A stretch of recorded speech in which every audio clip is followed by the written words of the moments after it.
صالح بن عبدالعزیز جو ہیں، شیخ عبدالعزیز موجودہ دور میں مفتی مملکہ، ان کا بھی فتویٰ اور بہت سارے مشائخ کا فتویٰ ہے یہ کہ صحابہ کرام کی برائی کرنے والا، تنقید کرنے والا یا ان کو گالی دینے والا یہ کافر ہے۔ کون ہے یہ؟ کافر ہے، یہ مسلمان نہیں ہو سکتا ہے، کیونکہ اللہ نے ان کی شہادت دی ہے قرآن کے اندر، اور نبی کریم صلی اللہ علیہ وسلم نے ان کے ایمان کی اور ان کے تقوی کی اور ان کے عدل کی سب کی گواہی دی۔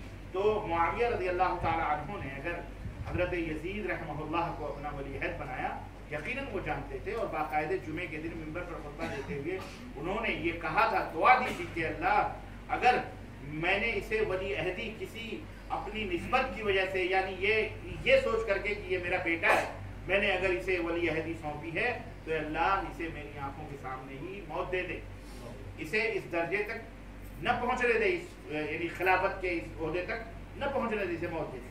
مقصد ان کا یہی تھا، کوئی اپنی اولاد کے لیے بد دعا نہیں دے گا۔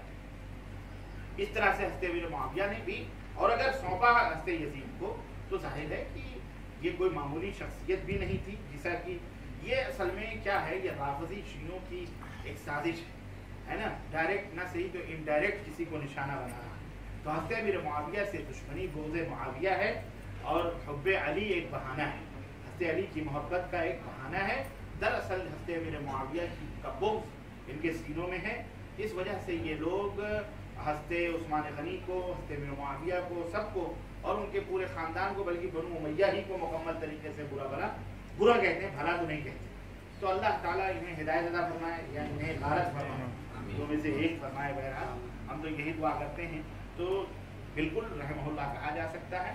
حضرت علامہ ابن تیمیہ رحمہ اللہ نے بھی باقاعدے سے انہوں نے جواب دیا کہ وہ بھی اسلامی بادشاہوں میں سے، حکمرانوں میں سے ایک بادشاہ تھے، اور جس طرح سے غلطیاں خطائیں ہوتی ہیں، ان سے بھی کچھ اجتہادی غلطیاں خطائیں ہوئی ہیں۔ یعنی کہ وہ فرشتہ تھے، ہم یہ بھی نہیں مانتے کہ وہ صحابی تھے، وہ صحابی بھی نہیں تھے، لیکن اسلامی بادشاہوں حکمرانوں میں سے حکمران تھے، جس سے اور لوگوں سے غلطیاں ہوتی ہیں، ان سے بھی غلطیاں ہوئی ہوں گی، اللہ انہیں معاف فرمائے۔ نمبر 1۔ نمبر 2، آپ یہ بھی سوچئے کہ حضرت حسین ابن علی رضی اللہ تعالیٰ عنہما کون تھے؟ صحابی رسول تھے۔ البدایہ والنہایہ اسی طرح سے ان کے اندر حافظ الکثیر رحمۃ اللہ علیہ نے، اور اسی طرح سے الاصابہ فی تمییز صحابہ حافظ بن حجر رحمہ اللہ نے بھی باقاعدہ اس کے اندر یہ بات تحریر کی ہے کہ جب حضرت حسین رضی اللہ تعالیٰ عنہ پہنچے میدان کربلا کے اندر، جسے کربلا کہا جاتا ہے یا کربلا کہا جاتا ہے، تو وہاں جب پہنچے تو وہاں پر جو فوج کوفی کھڑی ہوئی تھی، کوفی فوج تھی، شامی فوج وہاں نہیں تھی۔ شام، ملک شام وہاں سے تقریباً 1.5-2 مہینے کے فاصلے پر ہے، جن سفر کر کے آدمی جائے، وہاں کوفی فوج تھی۔ یہ کوفہ بہت پہلے سے بدنام ہے، لیکن بہرحال زمینیں کسی کو مقدس اور مذموم اور یا کیا کہتے ہیں محمود نہیں بناتی۔ زمینوں سے آدمی محترم نہیں ہوتا، جبکہ اس کا خود کا اپنا ایمان اندر کا محترم ہوگا تب وہ محترم ہوگا، ورنہ خانہ کعبہ سب سے محترم جگہ ہے، لیکن انہیں ابو جہل ابو لہب مرے جہنم کے اندر گئے۔ تو زمینیں کسی کو محترم نہیں بناتی، انسان کے اپنے اعمال اور انسان کا ایمان انسان کو محترم بناتا ہے۔ یعنی کہ خانہ کعبہ یا مکہ میں جو پیدا ہو گیا وہ جنتی ہو گیا، یا مدینے میں جو پیدا ہو گیا یا دفن ہو گیا وہ جنتی ہو گیا، اس کا ایمان اور عقیدہ جیسا دیکھا جائے گا۔ بہت سارے لوگ یہ سوچتے ہیں کہ جناب ہم مدینے میں مر گئے، وہ فلانی جگہ مدینے میں چلے گئے، مر گئے تو خلاص وہ جنت میں چلے جائیں، بھلے وہ ہمارے ملکوں کے اندر قبر پرست رہا ہو، شرک بدعت کرتا رہا ہو۔ نہ ایسی کوئی بات نہیں، یہ جہنمی ہے اگر بغیر توبہ کے اگر وہ مر گیا ہے۔ تو بہرحال کوفہ پہلے سے بدنام بستی تھی، کوفے والوں نے قتل کیا۔ کوفے والوں نے جب گھیرا حضرت حسین رضی اللہ تعالیٰ عنہ کو اس کے اندر، تو حضرت حسین نے کہا کہ جو عبید اللہ ابن زیاد جو تھا، جو وہاں کا گورنر بنا کے بھیجا گیا تھا، تو حضرت حسین رضی اللہ تعالیٰ عنہ اس نے کہا پہلے تم میرے ہاتھ میں بیعت کرو۔